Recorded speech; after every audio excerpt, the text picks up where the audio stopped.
Okay, let's dive into this. We've got a set of sources here looking at this, well, this intersection between political promotion and some pretty wild digital deception recently.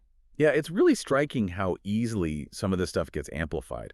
We're talking high quality, well, sometimes low quality deceptive content like AI deepfakes, pushing ideas that are, frankly, kind of fanciful. Totally fanciful. And I think the best place to start is probably the weirdest one, this Medbeds conspiracy video, the one that got shared and then, interestingly, deleted from Donald Trump's Truth Social account. Right, the medbeds. It's quite something. So what are these things supposed to be? The sources describe them as, well, completely imaginary tech, right? Like something out of a video game. Exactly. Think sci-fi healer pods. They supposedly heal major wounds, cure literally all diseases, and can even, get this, regrow lost limbs. Regrow limbs. Seriously. That's the core belief, yeah. And the idea is that the U.S. government, or maybe the military, has had this tech for ages and just kept it hidden. Okay, so this video pops up. What did it actually show? How did they try to sell this idea? Well, it's a great example of, fairly basic AI deception, actually. It had an AI-generated Laura Trump figure, sort of acting like a Fox News anchor in this fake segment. Okay.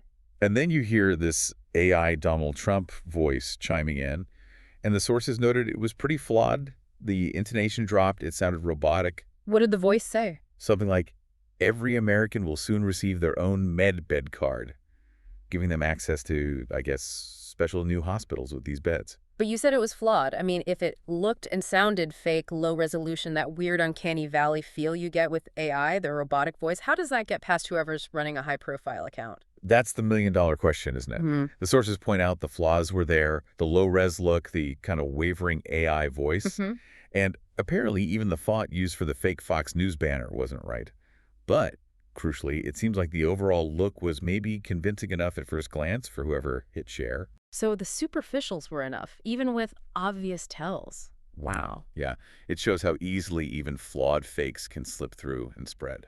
And the scale of this belief, it's not just a few people, is it? I saw a quote from Jonathan Jarry, a misinformation expert. He says believers think it's not just the U.S. military hiding them. Right, he points out the belief system is kind of grander. It's supposedly this benevolent global alliance of, like, all-world militaries holding onto these beds. The Global Military Alliance. And they're planning to roll them out for everyone totally free. It's pure wish fulfillment, really. Way beyond even what, alternative medicine claims. Limb regeneration is usually off the table. So it's this complete fantasy world tech.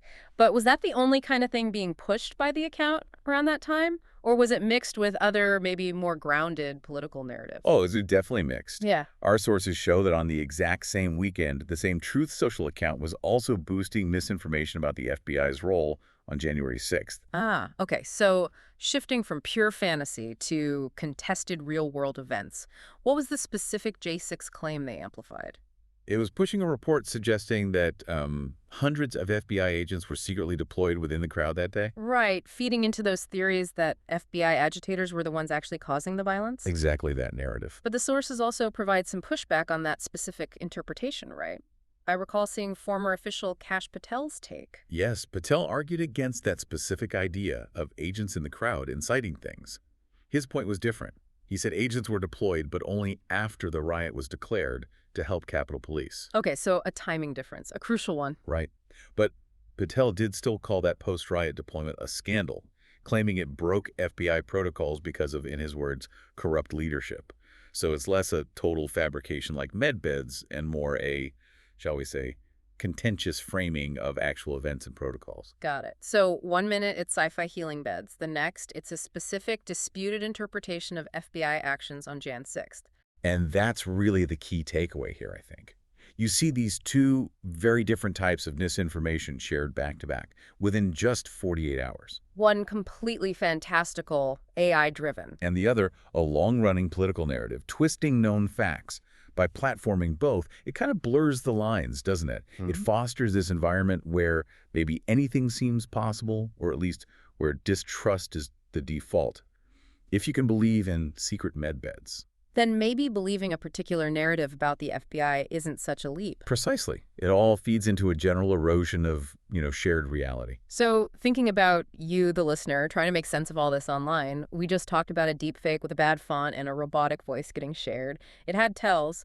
But what happens when those tells disappear? Mm. When the AI gets really good, truly indistinguishable from reality? How do we even begin to spot that kind of advanced political deepfake then? That feels like the real challenge looming ahead.